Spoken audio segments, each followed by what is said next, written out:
I think I've been to Nigeria the last few years quite a bit. The first time I went was in the 80s with Benson, Idahosa. That's when you were only a little boy. There's one thing I don't like about what you said. It makes me feel old. I wish you did not say you were 14 or 16. I think, oh Lord, why did they have to remind me? I want to tell you just a few things about my experiences with Benson. How many of you heard of that man of God? Okay. How many have not? You have not. Well, he was very, very, very powerful. So when I was with him, I was there for 2 weeks in the 80s, mid-80s. We were in Lagos, Ibadan, Kaduna, and it was powerful what God did. But that man of God, very anointed, like beyond what I've seen in my lifetime. Truly. I had him come speak for me in Orlando, and he said, and I was just reminded by someone who saw the clip. He was preaching for me. He would wear these beautiful robes, and he gave me one every day. I looked like the Pope. One day it was a blue robe, the next day it was yellow, the next day it was green and yellow and blue. And it was wonderful because it was so hot in the meetings that all to do to get cool is just do this. Get some air flowing, you know. But Oral told me this now. I didn't see this part. But the president of Nigeria at the time had said to Benson, he said, we need rain. We have not had rain. Now, Oral Roberts was with him that day in Nigeria.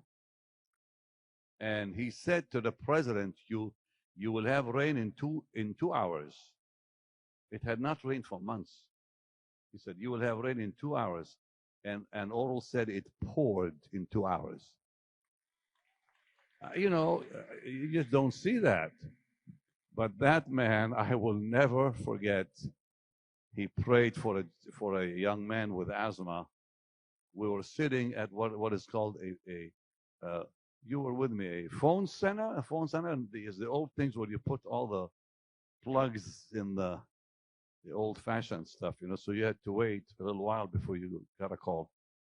So this young man comes in, gets on his knees and says, Papa, I have asthma. And Benson said, open your mouth, and he did. And I never seen this in my life. He slapped that man. He says, you're healed. And he just slapped him like hard. Wham! And guess what? The asthma was gone. That was the first time I ever saw a man slap anybody, and they got healed. Wow. But anyways, he was bold in the Lord. But the most amazing thing we saw with him, Jim, come here a second. You were there. They probably won't even believe this one. Jim Sonero has been with me how many years now?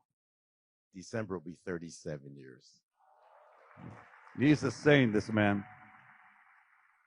So we are flying to Kaduna. We get to the airport, and how many of us were together with him? 10 of us, or maybe more. He gets to the airport. Now, nobody has a ticket. Not one of us has a ticket. He gets to the airport. He stops the plane from flying out to Kaduna. A plane was ready to take off, full of passengers. He goes to the pilot. He says, you're not going anywhere. And he kicks all the passengers off the plane. Huh? He said, you, go. And they went. And they all went. He kicked them all off the plane. He says to us, come on, take the first class cabin. So we filled the first class cabin. And then he goes down, and there's a line of people had been kicked off by him. And he says, you go, you go, you go, you go, you go. And they fill the plane. Then he says, you go home. There was a few of them that could not get in. He looks at the pilot and says, now you can take off. I thought, what power this man has. He controls the airport. Things like that. So it was quite interesting, I must say. But he's in heaven now, and he left his impact on all of us.